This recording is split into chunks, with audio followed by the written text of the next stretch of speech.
Muy bien, chicos. Perfecto. Buenas tardes a todos nuevamente. Gracias por estar aquí esta tarde. Vamos a comenzar con la sesión de hoy. Vamos a terminar de resolver los ejercicios de pensamiento matemático. Si por ahí hay alguna situación con la conexión, que no me escuche claro, que no me escuche fuerte o que se escuche muy cortado, háganmelo saber a través de los mensajes o directamente usando el micrófono. Y de igual manera, pues ya saben que si tienen alguna duda con alguno de los reactivos que vamos resolviendo, pues evidentemente también pueden y tienen la libertad de interrumpirme para poder hacer alguna aclaración, ¿vale? Bien, saluditos, Marisol y a todos los que están conectados esta tarde. Y bueno, pues al ratito que se nos quiera cerrar la sesión en Google Meet, pues nos vamos a salir todos, ahí les voy avisando. Y pues sí, nos salimos todos, ¿vale? Y ya yo creo que nos damos unos 10 minutos para entrar para que no tengamos que tener que mandar otro link otra vez. ¿Va? Entonces, bueno, ya está. Vamos a resolver los ejercicios de pensamiento matemático. Déjenme traer el archivo por acá. Ok, ahí está, ¿vale? Ya hemos resuelto algunos reactivos. Déjenme tratar de hacer memoria hasta donde nos quedamos la última vez. Si la memoria no me traiciona, creo que el último ejercicio que resolvimos fue el de las gráficas. El de las gráficas. Ajá. Donde viene una parábola. Bueno, en este caso una parábola. Porque es una función de segundo grado. Donde viene la función. Viene la gráfica que representa. Y después me pregunta que cuál de las tres gráficas que me propone el ejercicio, pues representaba la ecuación que se muestra en la pantalla, que en este caso era y igual a x más 9 al cuadrado. Bueno, y yo les comentaba, digo, ok, si mi ecuación tiene esta estructura que es un binomio, ya sea x más algo o x menos algo, y eso está elevado al cuadrado, bueno, pues la gráfica que va a identificar a esa función, pues va a ser aquella gráfica donde la parábola, es decir, la curva de la función, pues toque en el valor de x que sea igual a este valor que está junto a la x pero con signo contrario. Aquí por ejemplo como dice x más 9, pues entonces yo tengo que buscar de las tres gráficas aquella gráfica donde la parábola corte en el menos 9, porque recuerden que estamos hablando de buscar el valor pero con el signo contrario. Entonces por eso decíamos que de las tres gráficas propuestas que están viendo en este momento en su pantalla, pues la respuesta correcta era la segunda opción, la que está del lado derecho, esta que estoy señalando con la manita. Ok, creo que en ese ejercicio nos quedamos, así que vamos a partir de aquí y vamos a continuar resolviendo los reactivos. Aquí vamos a continuar entonces con el ejercicio número 24. Ok, ejercicio número 24. A ver, vamos a tomar pantalla de esto para ir resolviendo, ¿sale? Este problema tiene que ver con uno de los temas que pertenece al área de trigonometría, que se llama razones trigonométricas, ¿ok? Y bueno, nada más para ponerles en contexto. Hasta este momento y con lo que llevamos de aplicaciones de exámenes de este año, no ha venido el tema de ley de senos y cosenos, ¿vale? Para aquellos que se han estado preguntando si, oiga, profe, va a venir ley de senos y cosenos, bueno, hasta lo que llevamos de este año en las diferentes aplicaciones de examen que se han hecho, no ha venido ley de senos y cosenos y entonces nos hace suponer que no vendrá, ¿sale? Entonces, sí han estado viniendo ejercicios de, que donde se aplican las razones trigonométricas, que es lo que vamos a revisar ahorita, y donde también se aplica el teorema de Pitágoras. Ajá, eso sí definitivamente sí está viniendo y pues bueno, hay que de repente tratar de repasarlo y no hay nada como repasarlo a partir de ejercicios reales, que eso es lo que realmente importa y más ahorita que estamos con los tiempos más que contados, ¿vale? Entonces, bueno, aquí hago un poco de paréntesis porque pues el día de hoy justamente están ya empezándose a están empezando a salir los resultados de las escuelas navales. Todos aquellos que hicieron examen para el ingreso a las escuelas navales, pues están saliendo resultados. Y bueno, pues aprovecho para felicitar a alguno de ustedes, o si conocen a alguien por ahí, pues ojalá que haya sido aceptado y que tenga mucho éxito en el futuro, como sé que ustedes también lo tendrán en sus respectivas facultades, en sus respectivas universidades. Así que pues vamos a darlo todo para que eso así suceda, ¿ok? Bueno, ahora sí, vámonos de lleno con el problema que tenemos en pantalla. Dice, considerando la relación trigonométrica seno de un ángulo igual a 5 séptimos, calcule el valor del coseno de ese mismo ángulo, ¿sale? Vamos a revisar. Ok, este problema consiste en lo siguiente. A ti te van a dar el valor de una razón trigonométrica y te van a pedir el valor de otra razón trigonométrica, ¿vale? Recuerda que una razón trigonométrica pues es la relación que existe de dos lados de un triángulo rectángulo. Ajá. Déjenme nada más aceptar aquí, creo que alguien más, ¿sí? Ok. A ver, ahí está. Entonces, una razón trigonométrica, vuelvo a insistir, es la relación que existe entre dos lados de un triángulo rectángulo, ¿sale? Entonces vamos a hacer primero una pequeña recapitulación inicial. Sabemos que un triángulo rectángulo es un triángulo que tiene un ángulo de 90 grados, ¿sale? Si no tiene un ángulo de 90 grados, entonces no es triángulo rectángulo. Ajá. Bueno, normalmente el triángulo rectángulo pues tiene marcado o señalado perfectamente el ángulo de 90 grados. En este caso aquí lo estoy terminando de rellenar. Ese es mi ángulo recto de 90 grados, ¿ok? Y este triángulo rectángulo tiene tres lados, pero estos lados tienen un nombre específico. Ajá.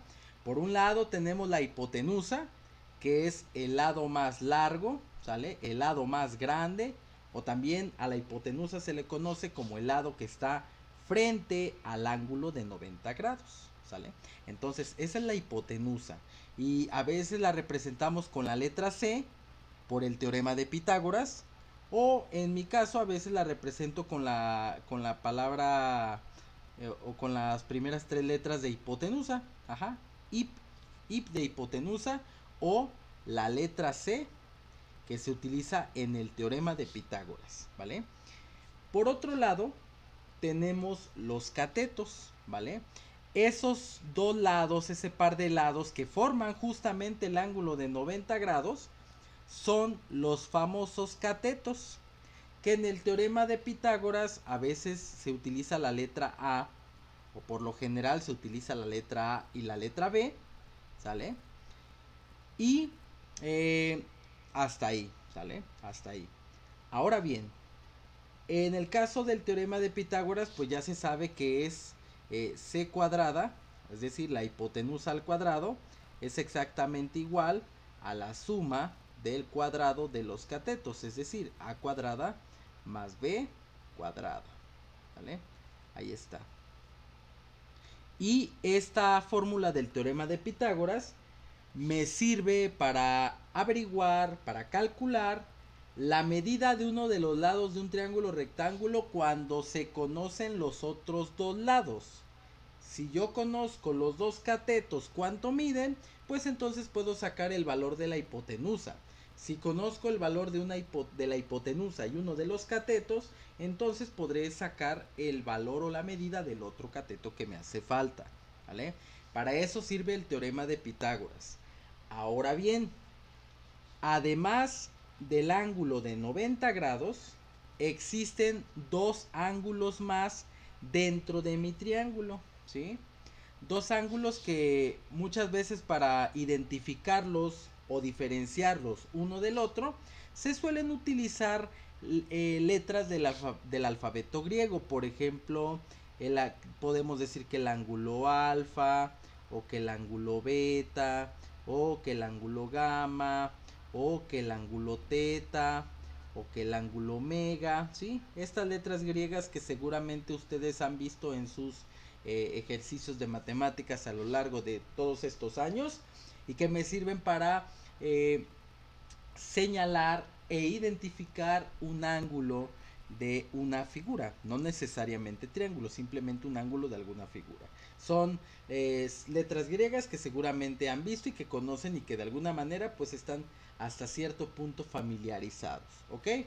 Entonces, en este caso, aquí nosotros vamos a utilizar para identificar los ángulos de este triángulo rectángulo, pues algunas de estas letras griegas. Yo, por ejemplo, puedo decir que este es el ángulo teta y lo coloco así. Y el otro ángulo de aquí abajo va a ser para mí el ángulo alfa. ¿Ok? ¿Sale? ¿Por qué? Porque es importante identificar los ángulos de un triángulo rectángulo. Bueno, la razón tiene que ver con el hecho de que una vez que yo tengo perfectamente identificado al menos uno de los ángulos de mi triángulo rectángulo, ese ángulo funciona para mí como ángulo de referencia, ¿sí? Es el ángulo que yo voy a tomar en cuenta y que voy a considerar porque es el que me va a permitir a mí saber con claridad cuál es el cateto opuesto y cuál es el cateto adyacente. Porque en el teorema de Pitágoras no hay problema, en el caso de los catetos no hay problema, por ejemplo, cuál es mi cateto A y cuál es mi cateto B. Porque yo los puedo utilizar o los puedo llamar de manera indistinta, no hay ningún problema con eso. Pero cuando ya empezamos a hablar de las razones trigonométricas, sí es importante tener claro cuál es el cateto opuesto y cuál es el cateto adyacente.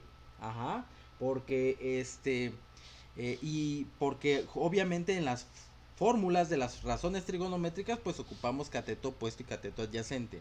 ¿Y cómo vamos a poder tener claridad con eso? Identificando primero el ángulo que vamos a usar como referencia, ¿ok? Entonces, fíjense bien, vamos a hacer una pequeña valoración del conocimiento. Ahorita, en esta figura que tienen en sus pantallas del triángulo, yo me quedé únicamente con el ángulo teta marcado, que es este ángulo que tengo en la parte de aquí arriba. Ese va a ser mi ángulo de referencia, ¿ok? La hipotenusa, en todos los casos, la hipotenusa no cambia de lugar, no cambia de posición, no cambia de forma. Siempre va a ser la que está enfrente del ángulo de 90 grados. La hipotenusa no cambia. Lo que sí cambian son el cateto opuesto y el cateto adyacente. Para esta figura que tenemos en pantalla, tomando en cuenta que el ángulo de referencia es este que tengo aquí arriba, de los dos catetos, el cateto A y el cateto B, hay un cateto que se encuentra enfrente del ángulo de referencia. Hay un cateto que no forma parte del ángulo de referencia. Y ese cateto que cumple esas características que acabo de mencionar es el que se conoce como cateto opuesto. Entonces, el cateto opuesto es aquel que se encuentra frente al ángulo de referencia o bien no forma parte del ángulo de referencia, que en este caso es este cateto que estoy señalando de color naranja y que en este caso está representado con la letra B. Ese es el cateto opuesto para esta figura, para esta situación, ¿ok? Cateto opuesto normalmente yo lo abrevio como CO, de cateto opuesto, ¿vale? Y el otro cateto, el que me queda aquí, es el cateto adyacente. Ahora, el cateto adyacente por definición es el cateto que forma parte de mi ángulo. Ajá. Es el cateto que está junto al ángulo de referencia. Recordemos que la palabra adyacente significa junto a. Entonces el cateto que está junto al ángulo, ese es el cateto adyacente. Los lados que forman al ángulo de referencia que yo elegí siempre va a ser la hipotenusa por un lado y por otro lado el cateto adyacente, ¿sale? Si yo ya sé que esta es la hipotenusa, pues entonces el otro lado será siempre mi cateto adyacente, ¿sale? Siempre y cuando estemos hablando del ángulo de referencia. Cateto adyacente yo lo abrevio como CA, ¿de acuerdo? Ahí está. Entonces, para esta situación, así tengo distribuida la hipotenusa, el cateto opuesto y el cateto adyacente, ¿sale? Y entonces, es importante que esto quede bien claro, porque de aquí depende el éxito o fracaso para resolver este reactivo en particular. Ajá, déjenme aceptar por aquí a alguien más. Sí, ok. Ahí está. Entonces, así está la situación. Ahora, ¿qué pasa, por ejemplo, si hubiera elegido como ángulo de referencia el otro ángulo? Déjenme duplicar el triángulo, ¿sale? Y vamos a imaginar que hubiera elegido el otro ángulo, el de abajo, como ángulo de referencia. Que hubiera elegido el ángulo de abajo como ángulo de referencia, que le hubiera puesto, pues este es mi ángulo alfa, ¿sale?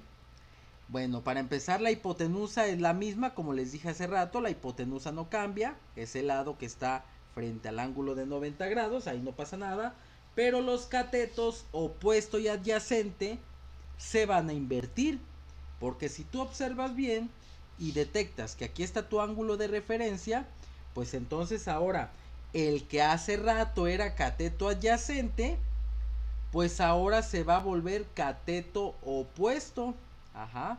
Este cateto que estoy marcando de color azul, ahora se vuelve cateto opuesto, porque ahora el ángulo que estoy usando como referencia, pues es el otro. Ajá, no es el primero. Entonces aquí sería este el cateto opuesto. Y el otro cateto, pues sería el cateto adyacente. Acuérdate, el ángulo de referencia siempre está formado por la hipotenusa y por el cateto adyacente, ¿va? Entonces, esto debe de quedar, insisto, bien claro, porque de ahí partimos. ¿Hay alguna duda, chicos, con respecto a cómo identificar la hipotenusa y los catetos opuesto y adyacente?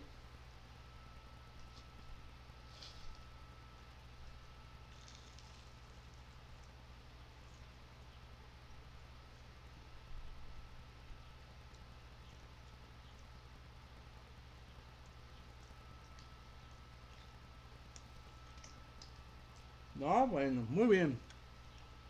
Perfecto. Vale. Entonces continúo. Miren, ahora sí.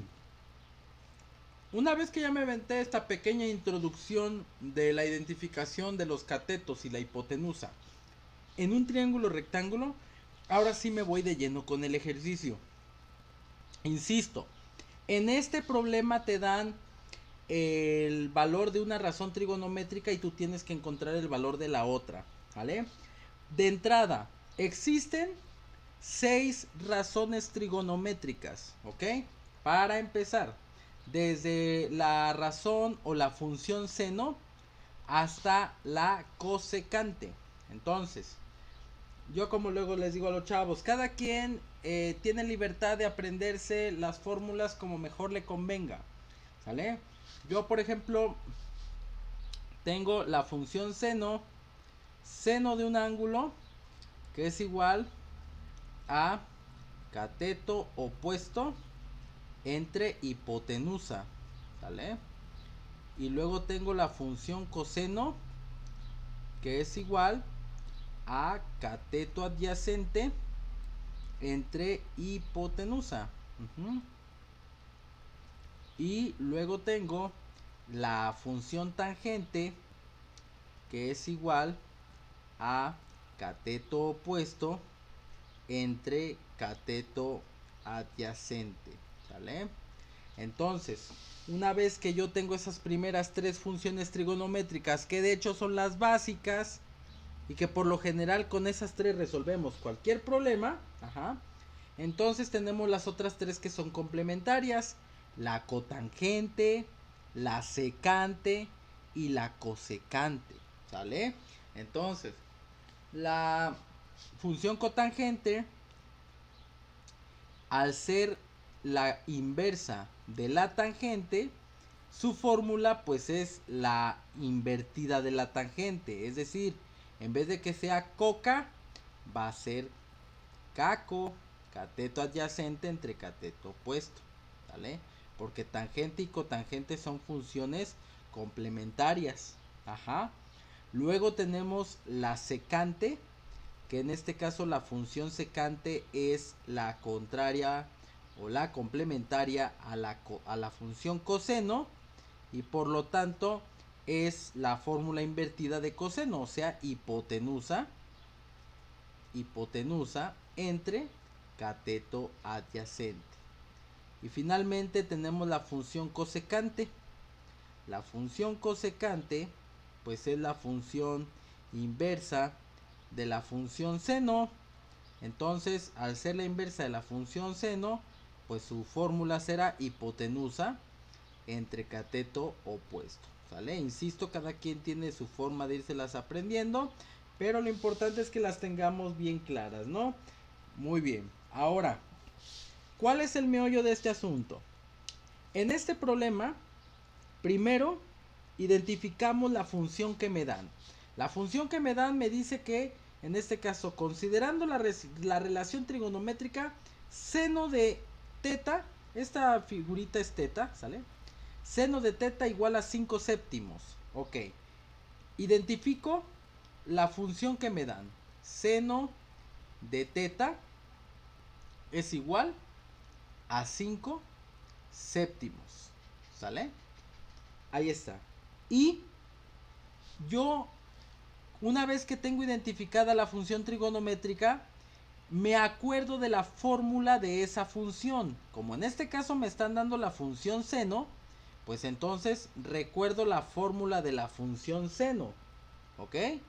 ¿Y cuál es la importancia de recordar la fórmula? Porque los valores que vienen de la función, que en este caso es 5 séptimos, los voy a asociar con la posición de la fórmula de esa función.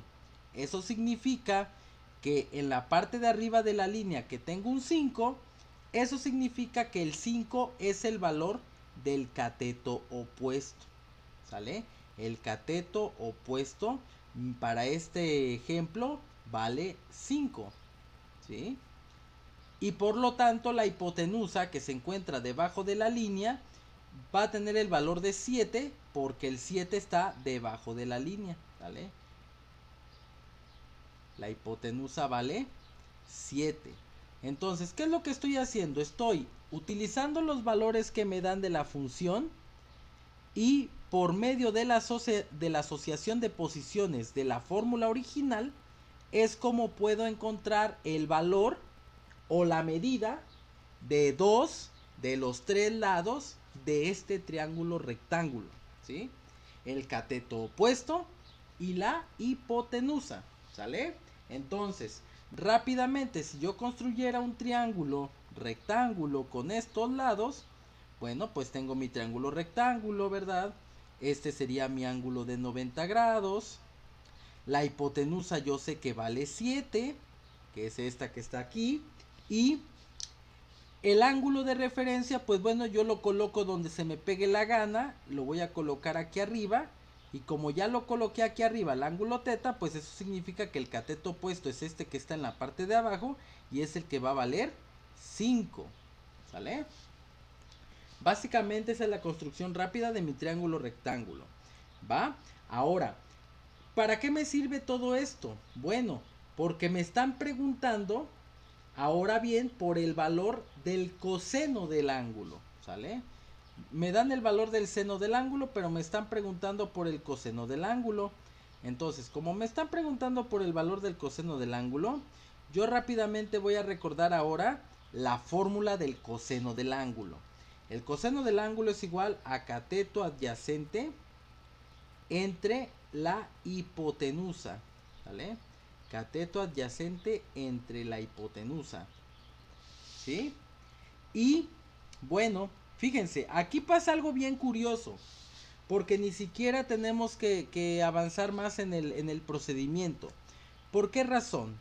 Porque si me están preguntando por la función coseno, y el coseno yo sé que es cateto adyacente entre la hipotenusa, y de los datos que ya conozco la hipotenusa, ajá, yo sé que esta fórmula del coseno, cuando yo sustituya los datos, no sé todavía cuánto vale el cateto adyacente, no sé todavía cuánto vale, pero lo que sí sé es que la hipotenusa vale 7. Por lo tanto, el valor del cateto adyacente que esté aquí arriba va a estar dividido entre 7, ¿sí? Va a estar dividido entre 7 porque la hipotenusa no cambia. Estamos hablando del mismo triángulo. Ajá. ¿Y por qué les digo que no hay necesidad de terminar de resolver este ejercicio? Es decir, ¿por qué no hay necesidad de sacar el cateto adyacente? Porque si observan las opciones de respuesta, las tres opciones que tienen en su pantalla, en este ejercicio en particular, en esta pantalla como tal, solamente hay una opción donde el denominador es justamente 7. Si algo tengo en este momento seguro es que abajo de la línea va a haber un 7 en mi respuesta. Y en este caso, como de las tres opciones, la única que tiene el 7 en la parte de abajo, pues es esta opción, la de en medio, la que podríamos llamar el inciso B. Pues entonces eso me hace pensar que esta es la respuesta correcta y pudiera yo elegirla y seguir avanzando con mis otros reactivos, ¿ok? A veces puede darse esa situación de que si yo en el proceso de resolver un problema veo que ya tengo una opción de respuesta única, una única opción de respuesta que coincide con lo que ya voy encontrando, con lo que ya voy resolviendo, pues entonces esa es la opción y avanzamos, ¿sí? Ahora bien, si hay necesidad de resolver todo el problema, porque tienes dos opciones de respuesta en este caso, donde el denominador sea 7 y arriba sean valores diferentes, pues entonces sí tengo que resolver y saber cuánto vale el cateto adyacente. Y bueno, para no dejar el problema a medias, pues en este caso tenemos que averiguar cuánto vale el cateto adyacente. Y como lo que vamos a sacar es un cateto y ya se conocen la medida de los otros dos lados, tanto de la hipotenusa como del otro cateto, pues entonces, como les dije al principio, vamos a tener que usar el teorema de Pitágoras, ¿sale? El teorema de Pitágoras me permite encontrar la hipotenusa o me permite encontrar alguno de los catetos. Ajá. Entonces, rápidamente, pues la hipotenusa es C, que vale 7. El cateto que conozco para mí va a ser el cateto A, que vale 5. Y el otro cateto es el cateto B, ¿sí?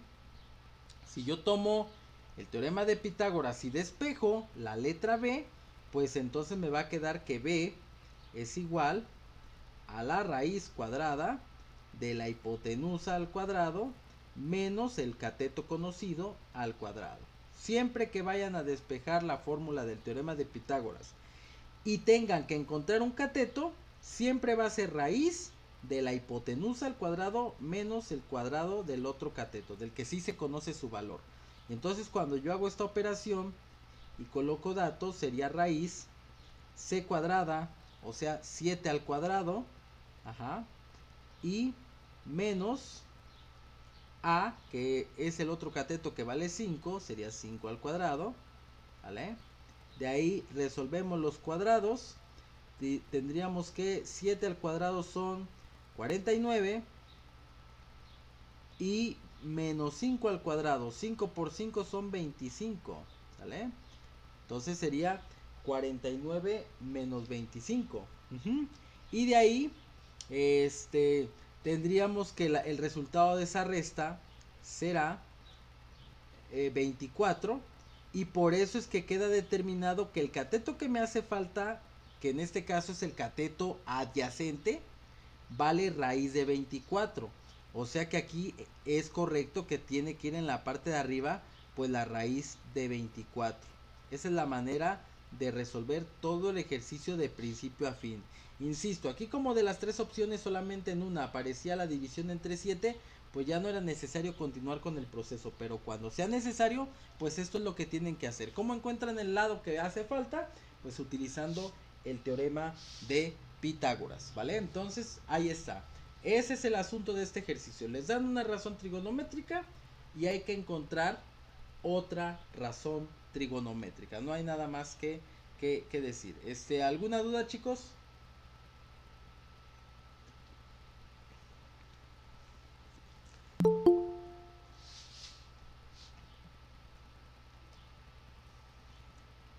Ok, vale. Entonces, ya está. Vale. Entonces nada más para que esto quede bien asentado, que sí quedó entendido, ¿sale? Vamos a resolver un ejercicio como este, nada más así de rapidín, ¿sale? ¿Cuánto vale, por ejemplo, si a mí me dicen en mi problema que la tangente de un ángulo vale, no sé, vale 5 octavos, ¿sale? Que la tangente de un ángulo vale 5 octavos. ¿Cuánto vale entonces el seno de ese ángulo? ¿Vale? ¿Cuánto vale el seno de ese ángulo? A ver, les voy a dar un minuto para que lo resuelvan y ahorita si tienen respuesta me la comparten en los mensajes o los escuchen en el micro. Va, un minuto.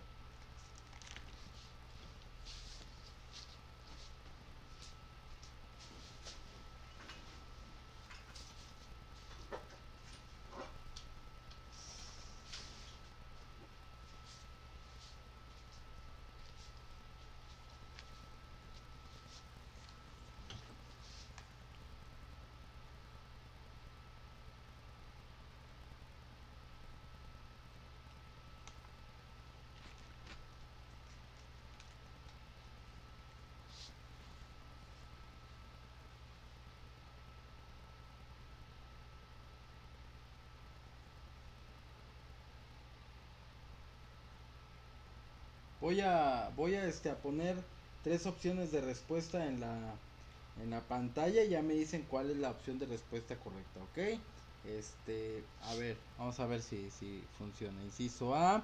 Este, Inciso A, mm, sería 8 entre raíz de 40.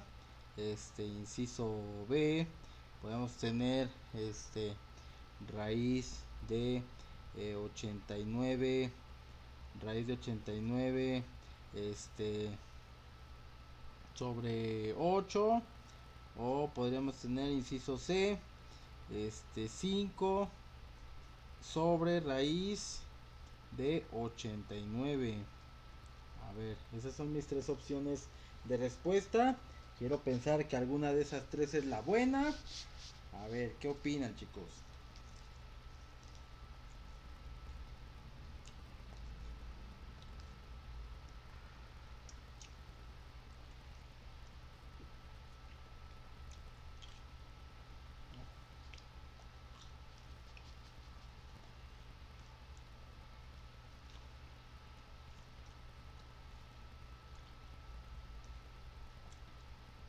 O a lo mejor ninguna es, ¿verdad? No, pero sí.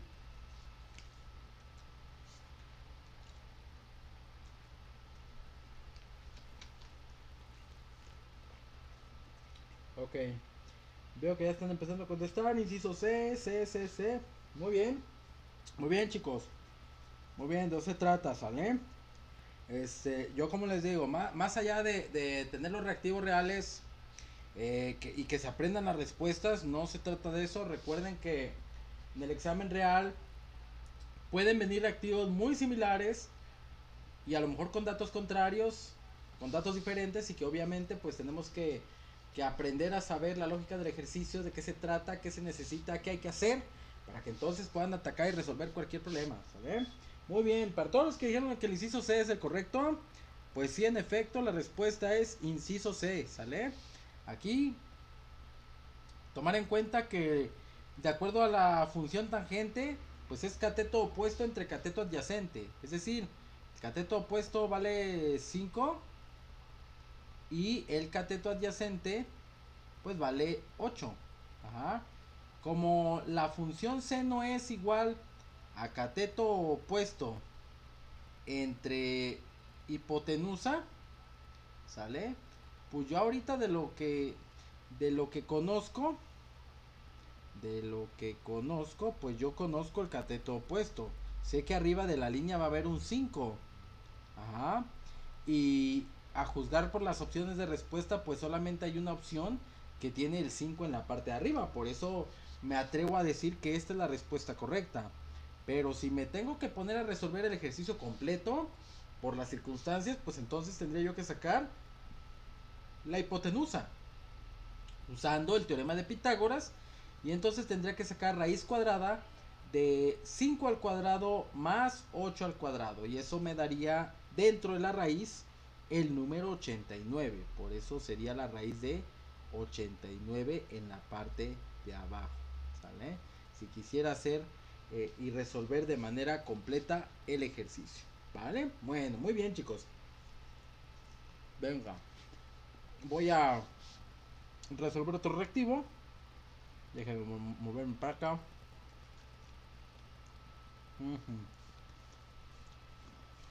Ok.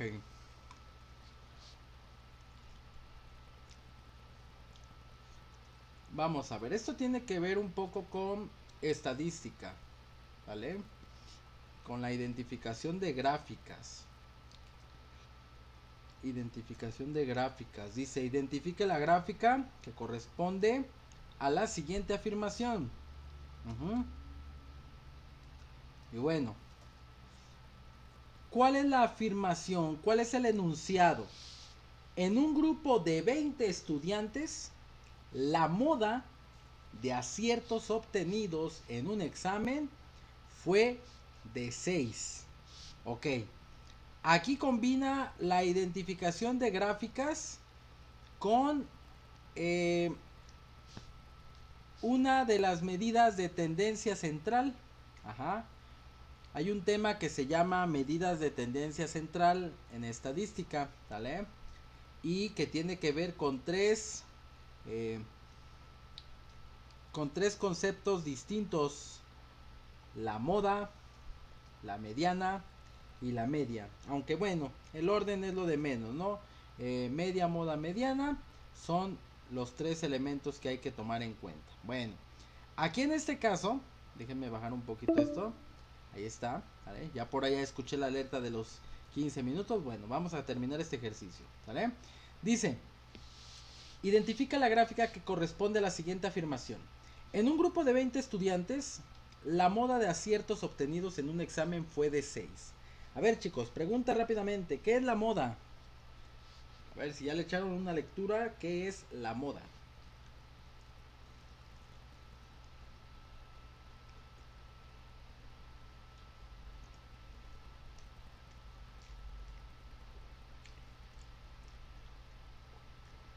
Ok, dice su compañera Itzel que es la que más se repite. Ajá. Lo que es repetitivo, lo que es más repetitivo, dice Hobby. Ok. En efecto, yo creo que de las tres medidas de tendencia central, la más conocida, la más común y la más entendible es la moda, ¿no? Lo que está de moda, lo que más se ve, lo que más se repite, de lo que más hay, ¿sí? Entonces, aquí en este caso las tres gráficas tienen, recuerden que una gráfica de barras tiene dos ejes: el eje horizontal, que es el que está acostado, el eje X, y el eje vertical, que es el eje Y, el que está de pie. Ajá. Entonces, para empezar, aquí hay una gráfica de barras donde se compara el número de aciertos en un examen con el número de estudiantes que tuvieron ese número de aciertos. Si observas el eje X, en el eje X está, digamos que la clasificación del número de aciertos. Es decir, se toma en cuenta desde los que tuvieron un acierto, dos aciertos, tres aciertos y así hasta los que tuvieron 10 aciertos. ¿Ok? Y en el eje vertical, que es el de los estudiantes, por eso es importante leer los rótulos de cada eje. ¿sale? Los encabezados de cada eje. En el eje vertical vienen los estudiantes. Lo que me indica cada barra es la frecuencia, ¿sí? Y recuerden que la frecuencia es el número de elementos que comparten pues una característica en común. En este caso, la altura de cada barra me indica cuántos estudiantes obtuvieron cierto número de aciertos. Por ejemplo, en esta primera gráfica me dice que 6 estudiantes fueron los que obtuvieron un solo acierto. 3 estudiantes fueron los que obtuvieron solamente 2 aciertos en el examen. 2 estudiantes fueron los que obtuvieron 3 aciertos. Y así nos podemos ir hablando y diciendo de cada una de las barras. Por ejemplo, aquí tengo que enfocarme en la situación que me están planteando. Ajá, porque obviamente hay 3 gráficas, pero hay una de esas 3 gráficas que cumple con lo que se está estableciendo en el enunciado o en la afirmación. Dice, en un grupo de 20 estudiantes, la moda de aciertos obtenidos en un examen fue de 6.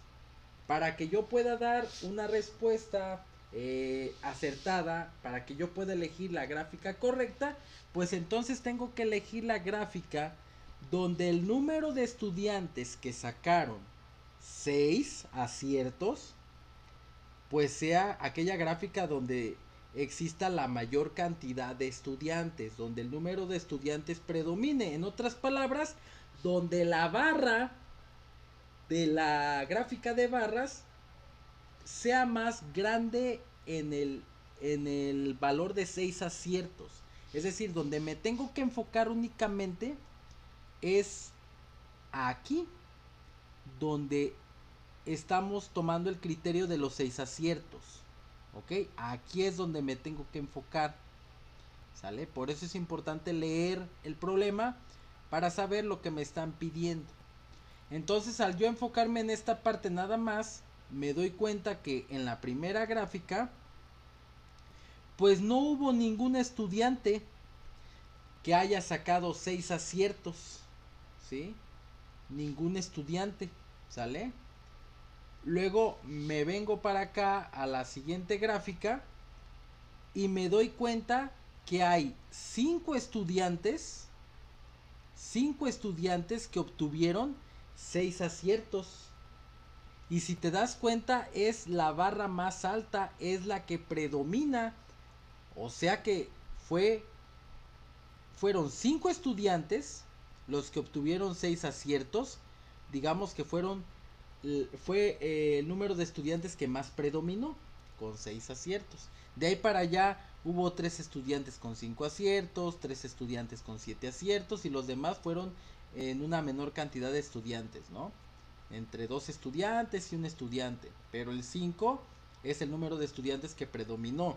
Y aquí en la tercera gráfica pues solamente hubo un estudiante que obtuvo 6 aciertos, pero si observas a los lados, hubo más estudiantes que obtuvieron 5 aciertos, más estudiantes que obtuvieron 7 aciertos, incluso más estudiantes que obtuvieron 8 aciertos y 3 aciertos y 4 aciertos. O sea que si estamos hablando de que tengo que elegir la gráfica donde la moda, donde lo que más hubo fueron 6 aciertos, pues entonces creo que tenemos clara cuál es la gráfica correcta, ¿no? Si esta es la gráfica A y esta es la gráfica B y esta es la gráfica C, pues ¿cuál es la buena, chicos? Entonces,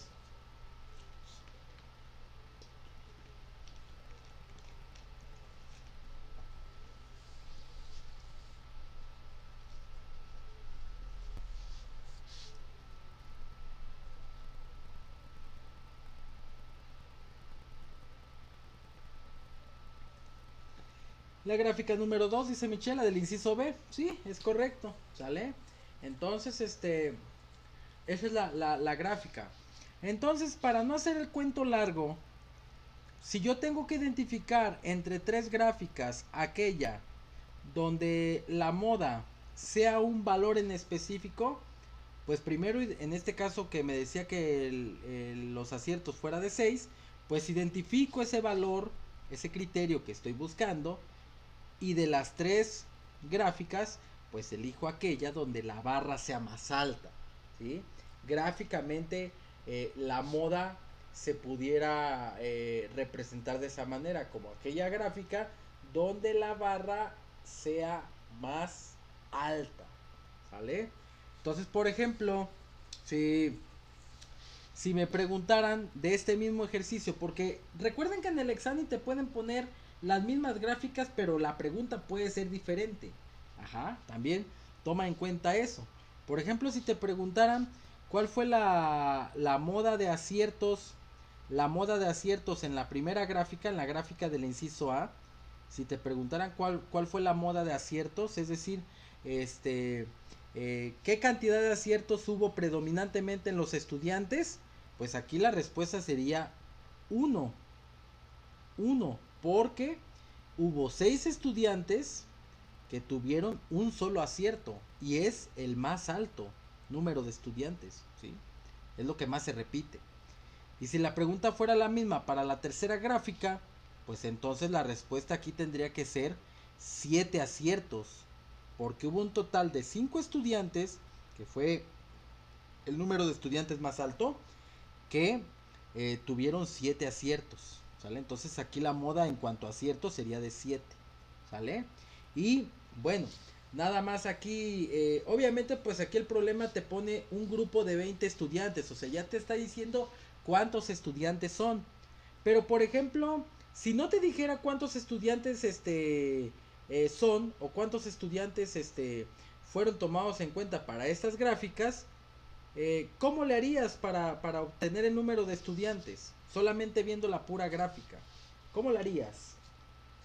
Que te preguntaran, ¿cuántos estudiantes fueron tomados en cuenta para desarrollar estas gráficas? No te dice que son 20, pero ¿cómo le haces? Porque todo ese tipo de detalles cuenta para un examen. Ujú.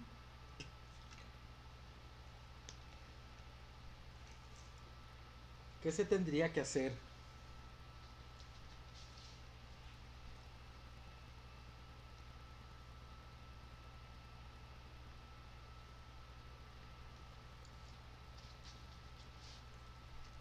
Bueno, se suman, ajá, se suman todas las barras, ¿sí? La altura de cada barra me va a dar el total de estudiantes, ¿sí? Entonces, si ustedes suman cada una de las barras, pues la suma total les va a dar los 20, ¿sí? Si el problema no dijera cuántos estudiantes son, entonces, tendrían que sumar la altura de cada barra para que entonces pudieran tener ese valor, ¿sale? Entonces, este, nada más ahí lo dejamos, ¿vale? Bueno, entonces, ahorita aquí le vamos a parar. Nos vemos en unos 8 minutos, ¿vale? Para no regarla. Y bueno, pues nos desconectamos todos, chicos. Nos vemos en un ratito, ¿vale? 8 minutos. Graciotas.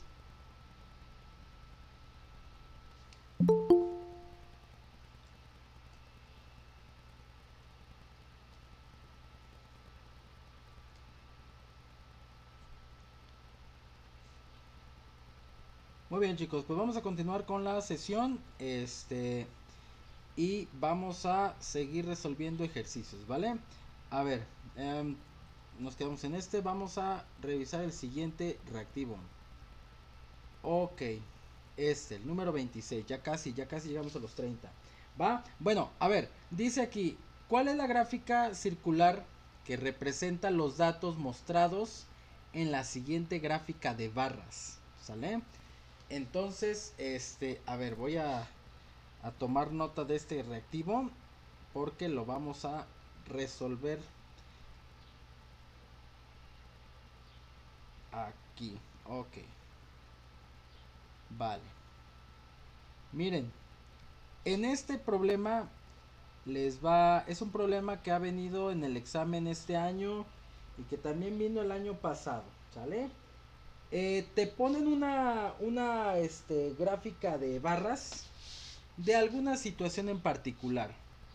En este caso, por ejemplo, nos ponen una gráfica de barras donde viene la representación o la preferencia del sabor de algunas paletas y el número de personas, ajá, que a las cuales les gusta cierto sabor, ¿sale? Entonces aquí, por ejemplo, nos habla de tamarindo, rompope, piña, uva, jamaica y otros, ¿ok? Otros, quién sabe cuáles otros, pero están catalogados en el grupo de otros, ajá. Los sabores en este caso se encuentran en el eje X, en el eje horizontal, ¿sí? Y en el eje vertical se encuentra de alguna manera la calibración o el rótulo de las personas, ¿sale? Que van de 10 en 10, ¿ah? Partiendo del 0, 10, 20, 30, 40, 50 y en este caso hasta 60, ¿sale? Y viene cada una de las barras donde la altura de cada barra me indica el total de personas a las que le gusta o prefiere un cierto tipo de sabor, ¿vale? Entonces, aquí la pregunta es que selecciones de 3 gráficas circulares que te propone el ejercicio, que aunque ahorita no se muestran en pantalla, pero que son estas 3 gráficas, ¿sale? ¿Cuál de esas 3 gráficas corresponde de alguna manera a la descripción de la gráfica de barras que te están poniendo en el planteamiento inicial? Ajá. Entonces, bueno, fíjate bien lo que vamos a hacer. Vamos a suponer que no tenemos opciones de respuesta, ¿ok? Y entonces lo que vamos a hacer a continuación es traducir esta gráfica de barras en una gráfica circular, ¿vale? Entonces, voy a poner un poco de contexto.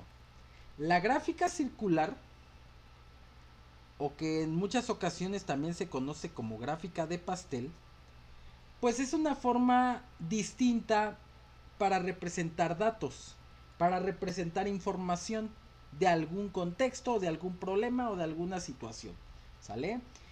La característica de una gráfica circular es que esa representación de datos, en su inmensa mayoría, ajá, se representa por medio de porcentajes, ¿ok? Por medio de porcentajes, ¿vale? Entonces, al nosotros tener que representar en una gráfica de barras los porcentajes de una situación, pues evidentemente esos porcentajes nosotros los tenemos que calcular porque nuestra gráfica de barras no está manejando porcentajes, ¿sale? No está manejando porcentajes. Nosotros tenemos que calcular el porcentaje de las personas que prefieren cada tipo de sabor y entonces después, ya que sepamos los porcentajes de cada sabor, ahora sí ya podemos revisar nuestras opciones de respuesta y poder dar una respuesta correcta, que obviamente va a ser aquella que tenga los porcentajes correctos para cada sabor. ¿De acuerdo? Bueno, lo primero que tienen que hacer es saber cuántas personas fueron tomadas en cuenta o cuántas personas fueron encuestadas para esta situación, ¿sí? Porque es un dato que no viene escrito en el problema. No es que te diga, no, pues se encuestaron a 500 personas, se encuestaron a 80 personas, se encuestaron a 70 personas. No, no sabemos cuántas personas son. Y es importante saber cuántas personas son porque eh, cuando hablamos de porcentajes, evidentemente, tenemos que considerar que vamos a hablar de un 100% o de un total. Ajá. Entonces, por eso es importante saber cuántas personas son. Dice por aquí, Wendy, Jamaica es 16. Ahorita lo vamos a checar, fíjate bien, ¿vale? Para esto hay que ser muy observador en las gráficas, ¿vale? Para saber cuántas personas son. La altura de cada barra me indica el total de personas que prefieren cierto tipo de sabor. Por ejemplo, para tamarindo, ajá, para tamarindo, vemos que la barra alcanza, pasa arriba del 30, ¿ok? Pasa arriba del 30, pero no llega hasta el 40. Aquí hay que ver cuántas rayitas se encuentran entre el 30 y el 40, porque eso nos va a indicar de cuánto en cuánto o de cuánto a cuánto equivale cada línea, ¿sí? Cada línea que se encuentra entre el 30 y el 40, entre los valores enteros. Ajá. Entonces, por ejemplo, aquí vemos que del 30 hay 1, 2, 3, 4 y luego está la última rayita del 40. Y lo mismo sucede para cada bloque, ¿sale? Lo mismo sucede para cada bloque. Entonces hay que ser muy observador ahí. Eso significa que el tamarindo, las personas que prefieren el tamarindo, si vemos el número de líneas, significa que cada línea me indica un aumento de 2. Ajá. Si aquí es 30, 32, 34, 36, 38 y 40. En efecto, va de 2 en 2. Cada línea va de 2 en 2. Y eso es lo primero que hay que ver. ¿Vale? Para que entonces podamos calcular correctamente el número de personas para cada una de las barras.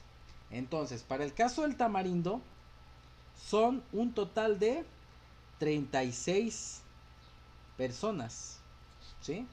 La barra llega hasta el nivel 36. Para el caso de las de rompope, si revisamos bien, es 30, ¿sí? La barra llega hasta la altura del 30, ¿vale? Aquí hay que tener buena vista, ¿va? Para el caso de la piña, llega hasta 60, ¿sí? Hasta 60. O sea, son 60 personas a las que les gusta los bolis de piña. Luego nos vamos con el siguiente sabor, que es uva, que en este caso no llega hasta el 40, llega hasta el 38, ¿vale? Hasta el 38. 38 personas les gustan los bolis de uva. Y luego tenemos el Jamaica, que es el que me preguntaba Wendy aquí en el chat. Esta barra de Jamaica llega hasta el, en efecto, 16, ¿sí? Llega hasta el 16. Y finalmente tenemos el catálogo de otros, el número de personas que no les gusta ni uno de estos sabores mencionados anteriormente y que les gustan otros sabores, pues es un total de 20 personas, ¿vale?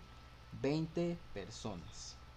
Entonces, ¿cómo saber cuántas personas fueron encuestadas? Pues obviamente sumando estas cantidades que acabo de calcular a través de la observación de las barras dentro de esta gráfica. Entonces, si sumamos, chicos, ¿cuántas personas son?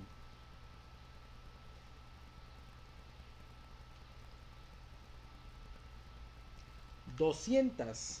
Ajá. En efecto, son 200 personas. ¿Vale? Son 200 personas. ¿Ok? Entonces, una vez que nosotros ya sabemos que son en total 200 personas, el cálculo de los porcentajes es muy sencillo, chicos. Muy sencillo, ¿sale? Entonces, ¿cómo vamos a calcular los porcentajes para cada sabor?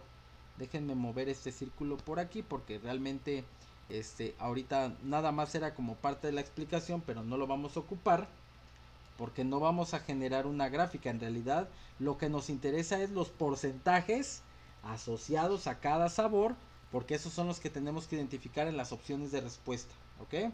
Entonces, vamos a ir en orden de izquierda a derecha, ¿vale? Para el porcentaje de tamarindo, de las personas que les gusta el tamarindo, como sabor de las paletas, para el porcentaje de tamarindo, déjenme hacer esto más chiquito, lo que tenemos que hacer es, fíjense bien, muy sencillo, dividir el total de personas a las que les gusta el sabor tamarindo entre el total de personas encuestadas, que ya calculamos que son 200, y el resultado de esta división hay que multiplicarlo por 100, ¿sale?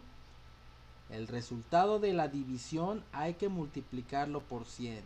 ¿Por qué 36, profe? Porque son 36 personas a las que les gusta el sabor tamarindo, ¿sale?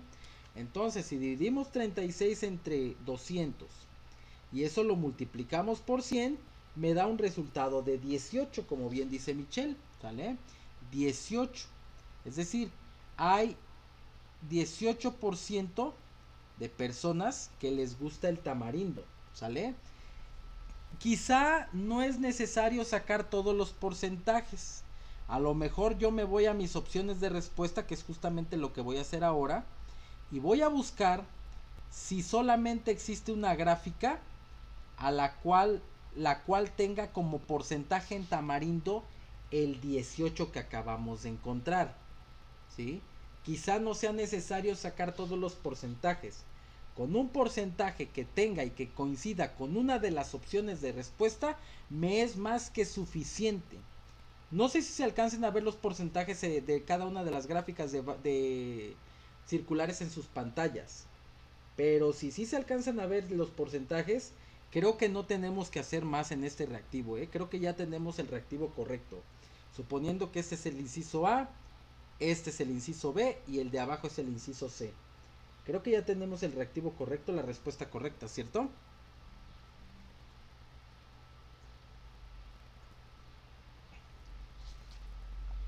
Sí, en efecto. Ajá. Así es, Mitch. En efecto, la respuesta correcta es el inciso A, la gráfica que está en la parte superior izquierda. Es la única que considera que el tamarindo, el porcentaje de preferencia es el 18%, lo que acabamos de obtener ahorita. ¿Sale? En la otra gráfica tiene 36%, lo cual nada que ver. Al igual que la última gráfica que dice 15%, que tampoco nada que ver. ¿Sale? Si hubiera dos gráficas que tuvieran el mismo porcentaje de tamarindo, es decir, que tuviéramos dos gráficas con el 18%, pues entonces tendríamos que calcular los porcentajes de otro sabor, ¿sale? Tendríamos que calcular los porcentajes de otro sabor para que entonces pudiéramos definir cuál es la respuesta correcta. Puede pasar, puede pasar que haya dos gráficas que coincidan hasta cierto punto en algunos porcentajes, pero evidentemente va a haber una diferencia entre uno y otro nos va a permitir definir la respuesta correcta. Aquí paro en el tamarindo. Si ustedes deciden calcular los otros porcentajes nada más por estudiar, por practicar, pues evidentemente para el porcentaje, por ejemplo, de rompope, pues siguiendo la misma lógica, ¿verdad?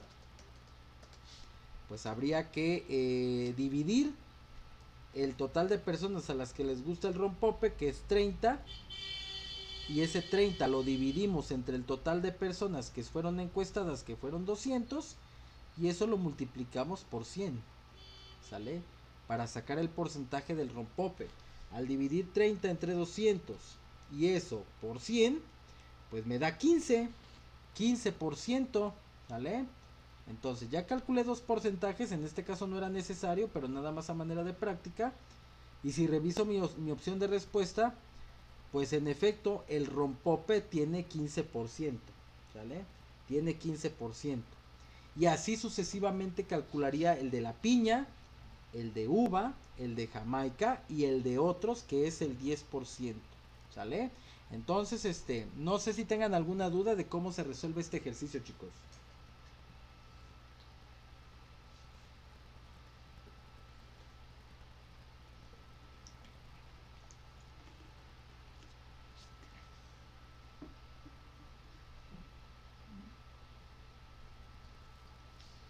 Les digo, la situación o el problema planteado puede ser diferente, ¿sale? Este, pero aquí lo importante es calcular correctamente los porcentajes. Eso es lo fundamental, calcular correctamente los porcentajes. Y el calcular los porcentajes correctamente depende en gran medida, y quiero que quede bien claro, depende en gran medida del conteo de la altura de cada barra, ¿sale? De eso depende, ¿de acuerdo? De eso depende básicamente, para que no se me vayan a dormir, ¿va? Dice Wendy, sea el resultado que sea, siempre se va a multiplicar por 100. Sí, sí, Wendy, siempre se va a multiplicar por 100 porque estamos considerando que el total de personas es el 100% de los datos. Acuérdate que en estadística el total de algo siempre se representa como 100%. Esto es como una manera rápida de aplicar la regla de 3. Ajá. Esto en realidad proviene de una regla de 3, pero ya para no meternos en tanto rollo, pues simplemente nos vamos a la acción, ¿vale? Dividimos el total de personas a las que les gusta cierta cosa, en este caso el sabor, entre el total de personas que fueron encuestadas y ese resultado se multiplica por 100, ¿sale? Que de hecho es como también la manera práctica, insisto, de calcular probabilidades y expresarlas en porcentaje. También, ¿va? Entonces, bueno, ahí está. Ese es el problema, ¿va? Luego tenemos otro reactivo por aquí. Seguimos resolviendo. El siguiente, que es el número 27, ¿sale? Dice, una familia ha realizado un registro del número de kilowatts consumidos en su hogar y el costo de la corriente eléctrica durante 5 meses. Los datos se presentan en el siguiente cuadro. Y la pregunta es, ¿qué modelo representa el costo de la corriente eléctrica de acuerdo con el número de kilowatts consumidos? Y vienen como opciones de respuesta 3 funciones, ¿ok? Donde yo tengo que especificar cuál de las 3 funciones me permite o corresponde al registro de estos datos que tenemos en la tabla, ¿va? Ok, a ver, para empezar, si ustedes han estado estudiando pues más o menos sabroso, se darán cuenta que este reactivo, además de formar parte de un examen real, es un ejercicio que viene en la guía interactiva del Ceneval, ¿sí? Es un ejercicio que viene como parte de la práctica de la guía interactiva del Ceneval. Entonces, si ustedes han resuelto esa guía interactiva, este problema se les va a hacer muy familiar y yo sé que seguramente así lo es, ¿ok? Entonces, este reactivo viene no solamente en el examen real, también viene en la guía interactiva. Por eso la importancia nuevamente de resolver esos ejercicios de la guía interactiva, ¿va? Bueno, a ver, ahora sí, ¿cómo se resuelve este problema? Evidentemente, este problema da pie para que tú lo analices desde la perspectiva de un modelado de funciones, ¿sí? Seguramente recordarás, y espero que así sea, en tus clases de tercer semestre de preparatoria, ¿sale? Tus clases de tercer semestre de preparatoria te ponían una situación, un problema, ¿sí? Y evidentemente te preguntaban o te pedían que calcularas, a ver, que calcularas una función, ajá, una función que describiera el problema que se estaba planteando. Entonces, a ver, déjenme nada más hacer este cambio. Déjenme mover esto para acá, porque si no, no se ve. Ok. Ajá, entonces a partir de una situación, a partir de un contexto o de un problema con datos, a partir de una tabla, tú tenías que encontrar la función lineal, ¿sí? Que representara esa situación. ¿Y por qué digo función lineal? Si tú observas las opciones de respuesta, todas las respuestas son funciones lineales. Oiga, profe, ¿por qué son funciones lineales? Porque acuérdate que una función lineal se caracteriza porque la variable x, la letra x, tiene como exponente máximo el 1, ¿sí? Todas las opciones de respuesta que ves en tu pantalla, la x tiene exponente 1. No hay un exponente más grande en la variable x. Por lo tanto, se dice que son funciones de primer grado o funciones lineales, ¿sí? Y si nosotros tuviéramos como requisito hacer el procedimiento para llegar a una de estas funciones y que se tomara en cuenta el requisito, el procedimiento para el examen de admisión, lo cual no sucede, pues obviamente nosotros tendríamos que saber que para encontrar esta función hay que tomar un par de valores de la tabla, ¿verdad? Un par de valores de la tabla, que cada par de valores pues representa un punto, ¿sí? Entonces tenemos que tener 2 puntos y luego con esos 2 puntos poder calcular la pendiente y posteriormente la pendiente poder calcular la ecuación, ¿sí? Lo cual es un proceso largo para efectos de examen de admisión. Que se puede hacer, claro que se puede hacer, pero claro que también invierte tiempo, ¿sí? También implica tiempo, ¿vale? Y ahí ya depende de tu habilidad, qué tanto tiempo te puedes llegar a tardar en encontrar una ecuación a través de o a partir de la tabla de datos, ¿sale? Entonces no va por ahí el asunto, ¿sí? No va por ahí el asunto. Que lo podemos hacer, sí, pero no es factible por el tiempo. Ahora bien, ¿qué es lo que podemos hacer en este caso que seguramente ya lo hicieron, lo han pensado y que se puede hacer con más practicidad? Es utilizar un valor de la columna X, ¿sale? Un valor de la columna X y sustituirlo en las X de las diferentes opciones de respuesta y realizar las operaciones para ver en cuál de ellas el valor de Y coincide con el valor de Y que está asociado al valor de X que tú elegiste. En español, ¿qué significa eso, profe? Que si yo, por ejemplo, elijo el número 360, cuando yo lo sustituya en las funciones y haga las respectivas operaciones, si ese valor es correcto para alguna de las funciones, me tiene que dar como Y 682. Porque 360 y 682 están en la misma fila. Es decir, estos valores que tengo señalados de rojo forman un punto en el plano. ¿Sale? Entonces cuando X vale 360, Y tiene que valer 682. Ahora, hay que tener muchísimo cuidado. ¿Sale? Muchísimo cuidado. ¿Por qué? Porque puede darse el caso, ¿sí? Puede darse el caso donde tú reemplazas el 360 en una función, haces las operaciones y te da 682 y crees que esa ya es la respuesta correcta. Pues no. No. Tienes que hacer la verificación en las 3 funciones, ¿ok? Tienes que hacer la verificación en las 3 funciones porque puede darse el caso de que existan 2 funciones donde al sustituir el 360 te dé como resultado 682. Puede darse el caso que existan 2 funciones que cumplan esa situación. Y si existen 2 funciones y tú nada más validaste o hiciste operaciones en una de ellas, puede que esa no sea la correcta, ¿eh? Puede que esa no sea la correcta.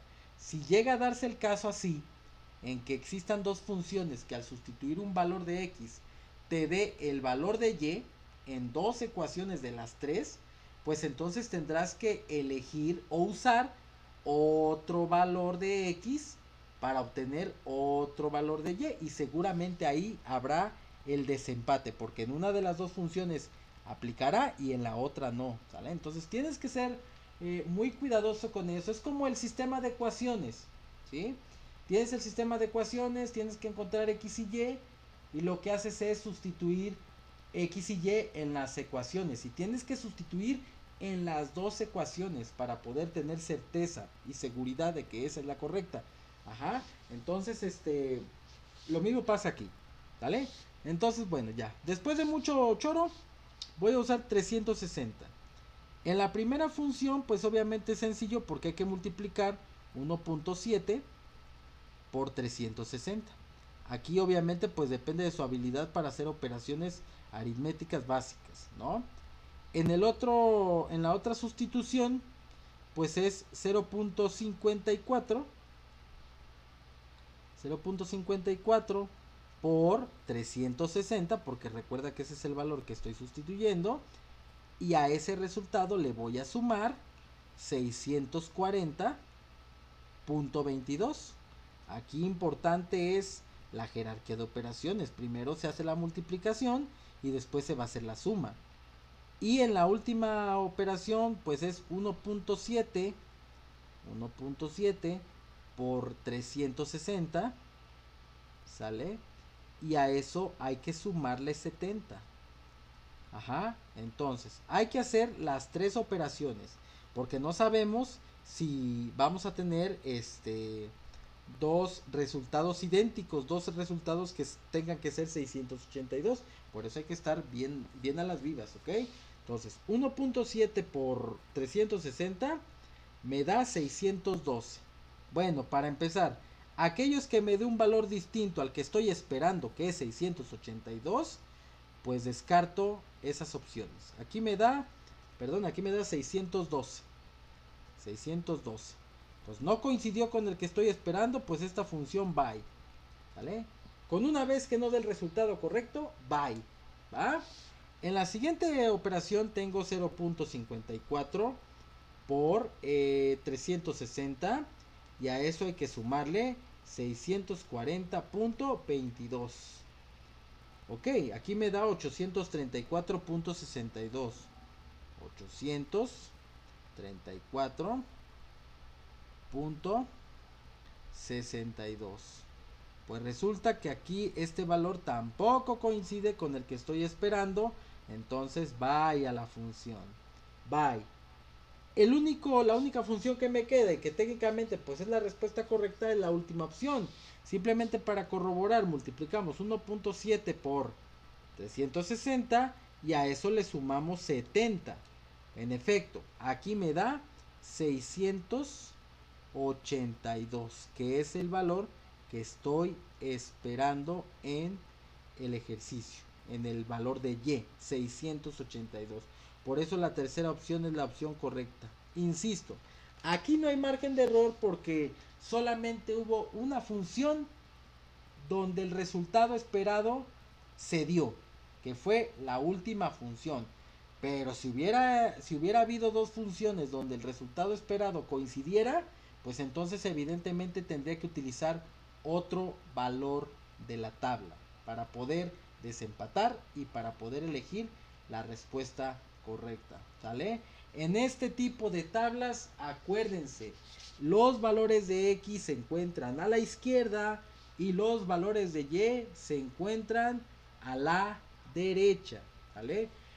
Recuerdo que hace un año, 2 años, hace 2 años, eh, normalmente las tablas de X con Y vienen en columnas, ajá, una al lado de la otra, pero me ha tocado de repente, por ejemplo, hace 2 años venía un ejercicio también de funciones, pero la tabla venía distribuida diferente, ajá, venía distribuida así. Ahorita este año no me ha tocado ver, pero sí hubo un tiempo donde, por ejemplo, esta misma tabla pudiera venir escrita de esta manera, ajá, viniera aquí, no sé, kilowatts, al mes, que es la columna de la izquierda, la columna de las X, ajá, y la otra columna pues es costo, ¿no? Costo. Y entonces lo que pasaba en estas tablas que me tocó ver el año pasado, hace 2 años creo, es que venía la tabla escrita de esta manera. Los encabezados venían alineados hasta la izquierda, ¿sí? Y los valores venían adelante, ¿no? Todos los valores venían adelante. Venían aquí las casillas o los casilleros, las celdas, como le quieran llamar, y aquí venía la información en estos cuadros, ¿vale? Entonces cuando la distribución de los datos viene de esta manera, que no viene como normalmente solemos ver las tablas en forma de columnas, que viniera esto en forma de filas, entonces ya nada más hay que recordar que por lo general el primer encabezado corresponde a la variable X y el segundo encabezado corresponde a la variable Y. Insisto, normalmente, sobre todo en este último año, las tablas que han venido, pues han venido como la estructura de hace rato, en forma de columnas, pero bueno. Les hago nada más el comentario por si nos llegaran a lamparear en el examen con algo así. Pero bueno, este ejercicio, insisto, ha venido en el examen, incluso el mismo planteamiento, los kilowatts y el costo, o sea, ni siquiera han cambiado el contexto, lo que sí han cambiado son los datos. Ajá, los datos de la tabla sí han sido diferentes en diferentes exámenes, ¿no? Así. Dice Wendy, vino un reactivo que era distancia y costo. Bueno, tal vez distancia. Ah, creo que sí, me tocó ver uno por ahí. Ajá, distancia y costo. Pero la mayoría son. Tiene que ver esto con de los kilowatts, ¿no? Yo sí. Bueno, para su bien espero que no haya sorpresas para el examen que ya se viene en los próximos días. Por cierto, si alguien va a hacer examen en esta semana, mándenme un mensaje y recuérdenme la fecha y hora de su examen, ¿sale? A ver si nos ponemos de acuerdo para echarles la mano. Recuerden, los que van a hacer examen en línea y los que no, los que van a hacer examen presencial, pues bueno, les mandaré mis bendiciones y toda la buena vibra porque pues no voy a poder estar ahí, muchachos, pero pues algo tenemos que hacer al respecto, ¿sale? Entonces, ya está, es todo, ¿sale? Entonces no vamos a sacar pendiente de una recta, ni vamos a andar modelando funciones, no. Lo práctico es tomar un valor de X, sustituir y encontrar el valor de Y. Es todo, no más. ¿Vale? Sale, vamos con otro problemilla por ahí. Déjenme avanzar aquí. Sale, problema número 28. Ándale, ya casi llega la hora. Dice, en el cuadro se indican las edades de 130 pacientes que se atienden en un hospital. Ajá. Viene una tabla con dos columnas. Del lado izquierdo vienen las edades. Ajá. Y del lado derecho viene la cantidad de pacientes o el número de pacientes que tienen esas edades. De entrada quiero que te des cuenta que las edades van de la más pequeña a la más grande. De los 45 años, 50, 55, 60, 62. O sea, no hubo personas de 61 años, ¿sale? Ni personas de 57 años, no las hubo, ¿sale? Por eso no están en la tabla. Luego 66 años y 68 años. Van de la edad más chica a la más grande. Y luego del lado derecho, insisto, ¿cuántos pacientes tienen esas edades? Y la pregunta es, ¿cuál es la edad por debajo de la cual queda el 77% de los pacientes? ¿Cuál es la edad por debajo de la cual queda 77% de los pacientes? Bueno, este problema se ha repetido en el examen de este año, también del año pasado. Por eso les digo que hay ejercicios, si hay ejercicios nuevos, claro está, pero hay muchos ejercicios que ya han venido en exámenes del año pasado. Por eso es que hay ejercicios que luego compartimos que decimos que son ejercicios reales y que algunos no son de este año, pero sí son del año pasado y que se han repetido en este año. Ajá. Por eso luego dicen, no, profe, pero esos ejercicios no son del año pasado, no son de este. Pues sí, güey, o sea, pues es que estuvieron el año pasado y también estuvieron en este, ¿qué quieres que haga? ¿Sale? Entonces, así. Ok, a ver, ¿alguien ya ha resuelto este problema anteriormente? ¿Alguien ya lo resolvió? Y nos quiere más o menos contar cómo le hizo en caso afirmativo, si es que ya lo trabajó, ya lo resolvió. Este, o es la primera vez que lo está viendo, o qué show. A ver, mientras pego lo que hace falta aquí. Está relativamente sencillo resolver este problema, pero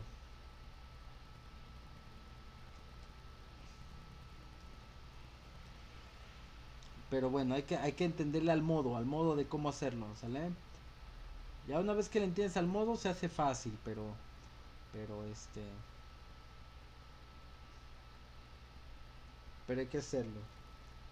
Ok, dice Itzel, sacar el 77% de 130. Ok, vale. Por ahí se empieza. Sí, es correcto. ¿vale? A ver, déjenme aceptar a alguien porque por ahí escuché un ruidillo, Dale. Ok. Entonces, déjenme pasar las opciones aquí. Y la pregunta del millón. Ok. Ahí está. Bueno, pues si no se alcanza a ver toda la pregunta, ni modo, ¿ah? Sale. A ver. Primero que nada, lo que vamos a hacer es calcular el porcentaje de hay que calcular el porcentaje que nos están planteando del total de pacientes. Aquí el texto nos dice cuántos pacientes son. Nos dice en el texto claramente. Se indican las edades de 130 pacientes. O sea, son 130 pacientes en total. Si no te dijera el texto cuántos pacientes son en total, pues habría que sumar todas estas cantidades, todos estos valores, ¿sale? Habría que sumarlos para tener el total de pacientes, ¿va? Si yo sumo estas cantidades, pues en efecto me va a dar 130. En este caso no lo hago porque ya el problema me está diciendo cuántos pacientes son, ¿vale? Pero bueno, hago yo la aclaración. Ahora bien, ¿qué decía yo que vamos a hacer? Primero vamos a calcular el total de el total de pacientes que representa el 77%, ¿vale? Entonces, dice su compañera Itzel, sacamos el 77% de 130, lo cual recuerden que para sacar un porcentaje de una cantidad, pues simplemente hay que multiplicar esa cantidad, que en este caso es 130 por el porcentaje, pero expresado en valor decimal. O sea, 130 por 0.77. ¿Sí? Cuando nosotros hacemos esa multiplicación, nos da como resultado 100.1. ¿Sale? Nos da como resultado 100.1. Eso significa que... Ajá. Eso significa... Ese 100.1, ¿qué significa? Ese 100.1 significa el total de pacientes, ¿ok? El total de pacientes que representaría el 77%. Obviamente, aquí lo maneja en decimal, ¿no? ¿Sale? 100.1. El total de pacientes que me representa el 77%. 100.1. ¿Sale? Ahora, ¿qué vamos a hacer con ese 100.1? Bueno, para esto, lo que vamos a hacer a continuación es hacer una, ¿cómo le podría llamar? Una frecuencia acumulada. ¿Ok? Aquí vamos a hablar un poquito en términos de estadística, lo que se conoce como frecuencia acumulada. ¿Cómo se saca la frecuencia acumulada, muchachos? Miren, aquí en esta tabla tengo edades y tengo cantidad de pacientes. Cada una de estas cantidades de pacientes me representan algo que se conoce como frecuencia absoluta. La cantidad de pacientes que tienen una cierta edad. ¿Ok? Que tienen una cierta edad. Esa es la frecuencia absoluta. Pero la acumulada implica ir sumando cada frecuencia absoluta más la frecuencia anterior. ¿Ok? Voy a poner un ejemplo. Aquí voy a poner, por eso dejé este espacio en blanco. Es como una frecuencia acumulada lo que voy a hacer aquí. FA, frecuencia acumulada. ¿Sale? Mi primera frecuencia absoluta que tengo es el 7. Como en la parte de arriba no tengo nada de frecuencias, es como si tuviera que sumar 7 más 0. 7 más 0 pues sigue siendo 7. Por eso en la columna de una frecuencia acumulada el primer valor es el mismo que en la frecuencia absoluta. ¿Sale? Este primer valor siempre va a coincidir. Ya hablando en términos totalmente estadísticos. Ahora bien, esto obviamente lo estoy explicando a manzanas y peras, pero esto es un poco más rápido, ¿sale? Ahora bien, ¿Cómo obtengo el siguiente valor? Tomo mi frecuencia absoluta actual, que es 12, y le sumo la anterior o las anteriores. 12 más 7 son 19. ¿Sale?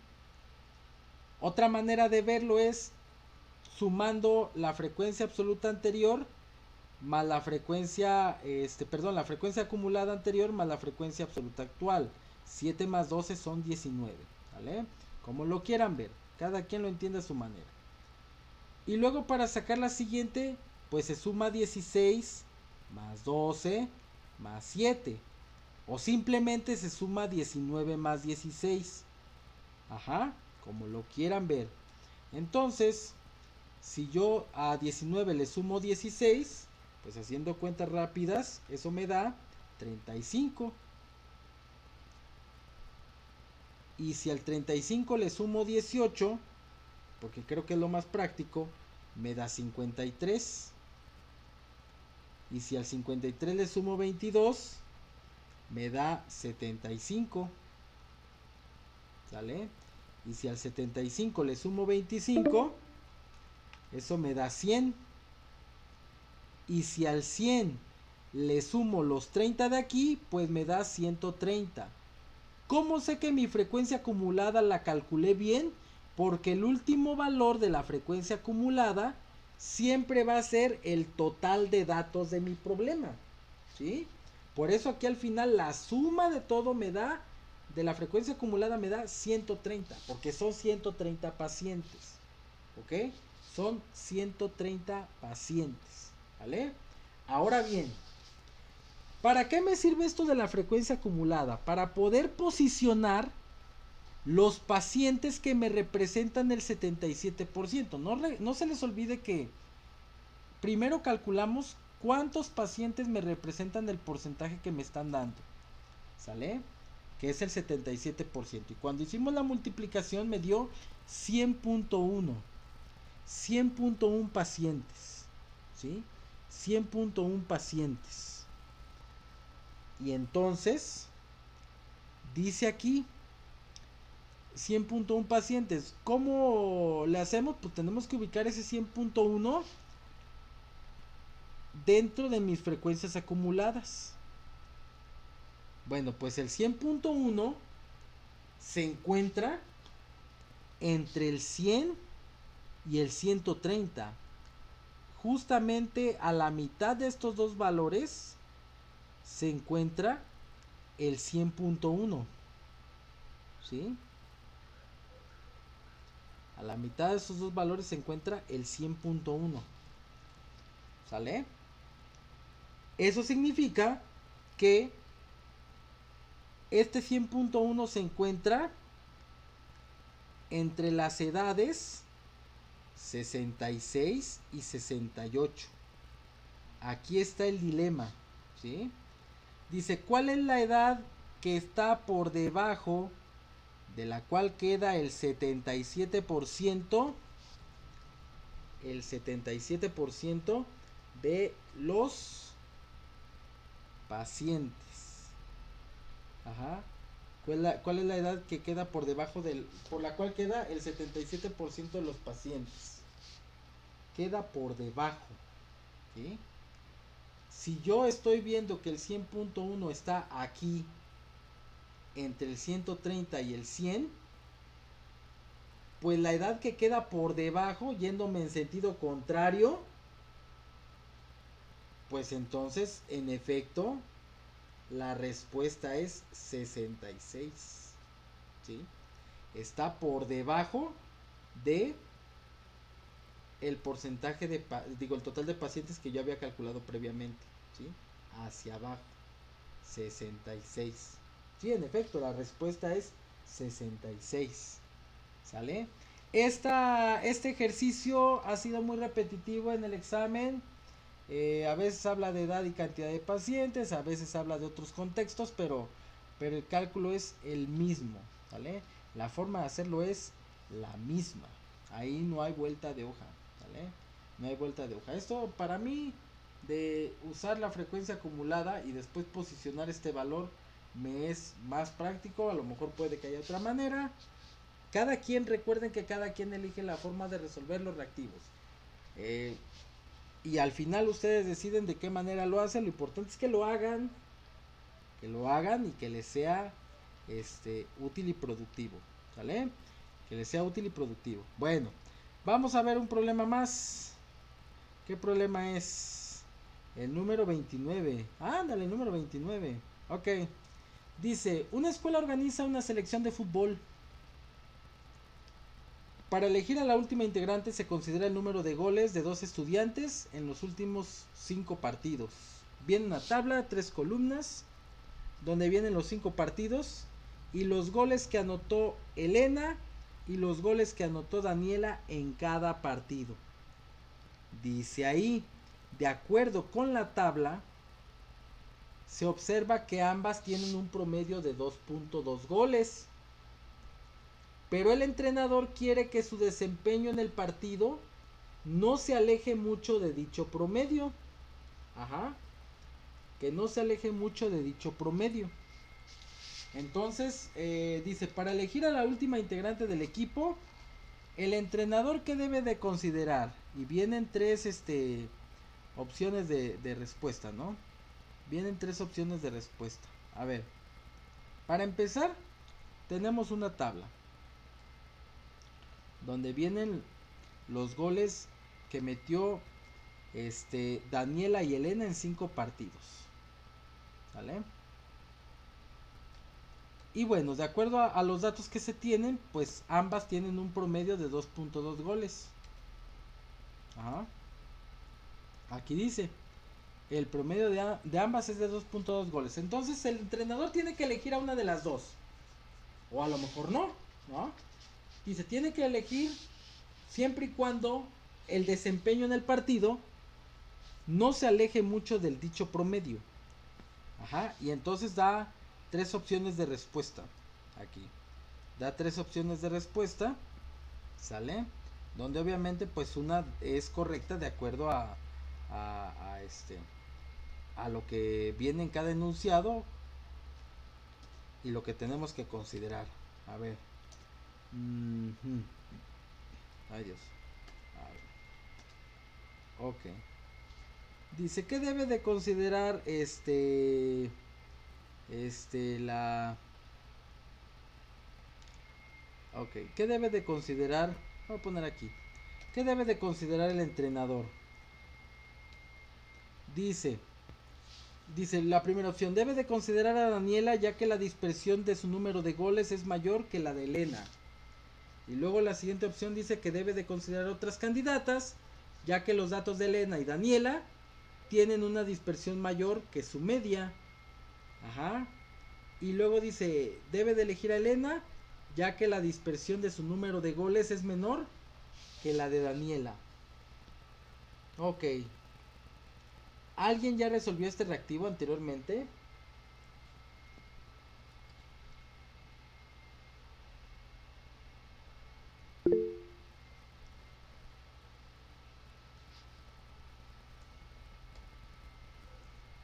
¿Sí?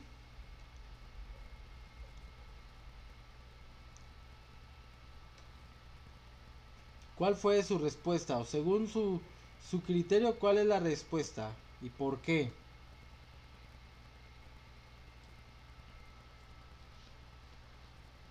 Dice Wendy que la C, dice Itzel que la C.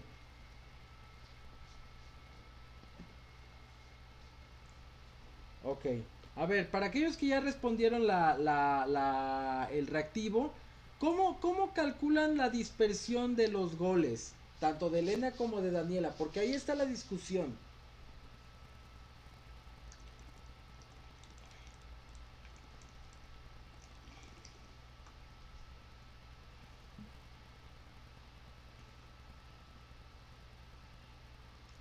Pues yo lo resto, dice.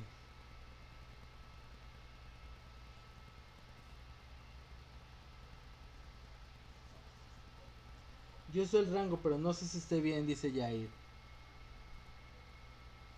Ok, ahí les va.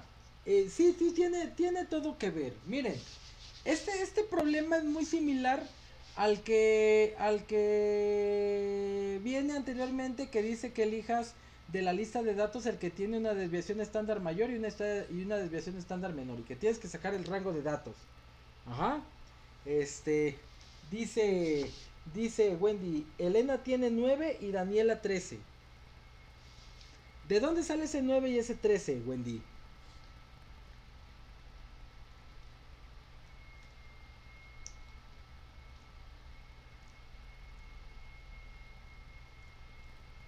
La dispersión de los goles.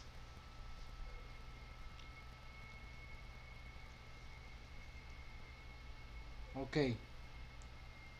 Bueno, ok. Si nos vamos a datos técnicos, Elena tiene 9 y Daniela tiene 13. Miren, aquí no se compliquen mucho la vida. ¿Sale? También la dispersión de datos tiene que ver mucho con el rango. ¿Sí?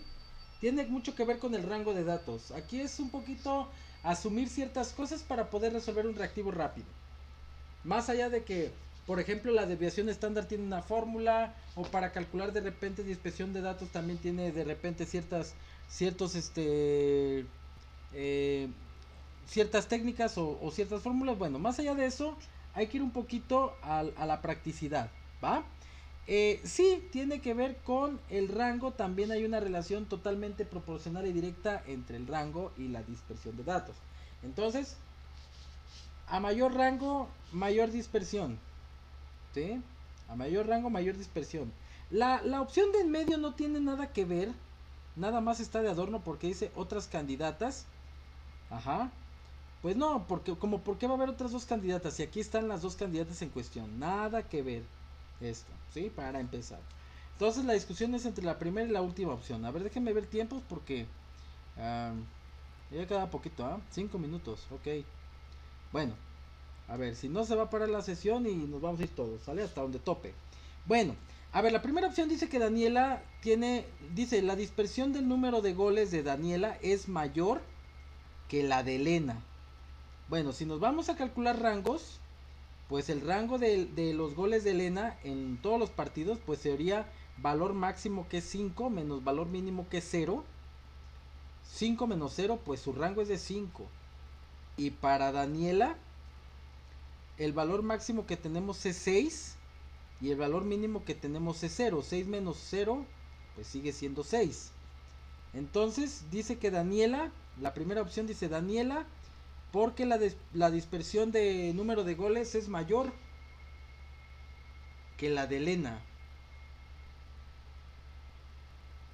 Ok, la dispersión de su número de goles es mayor que la de Elena.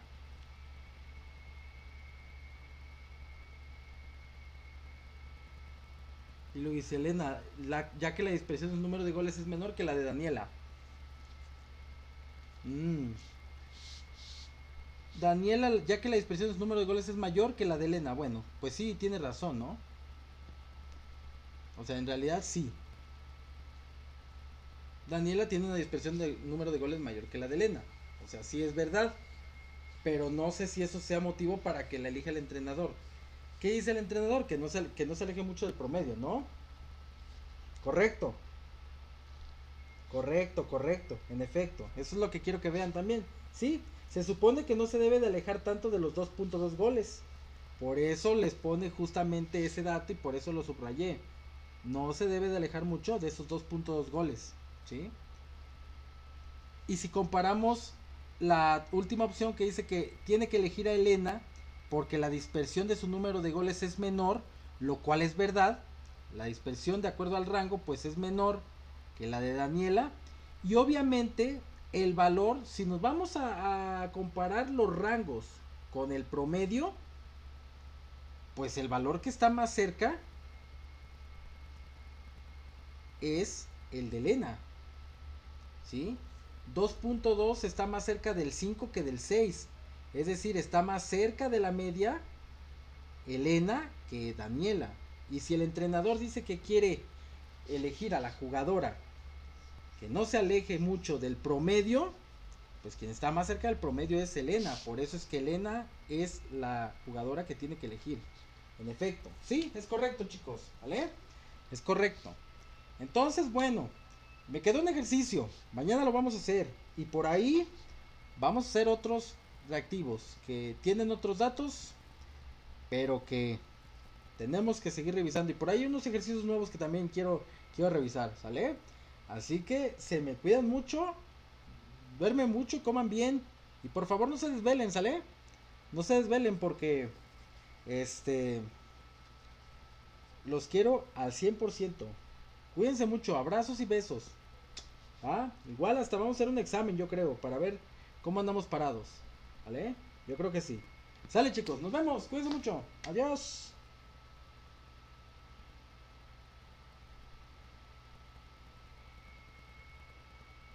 Hasta mañana a todos. Gracias chicos, gracias.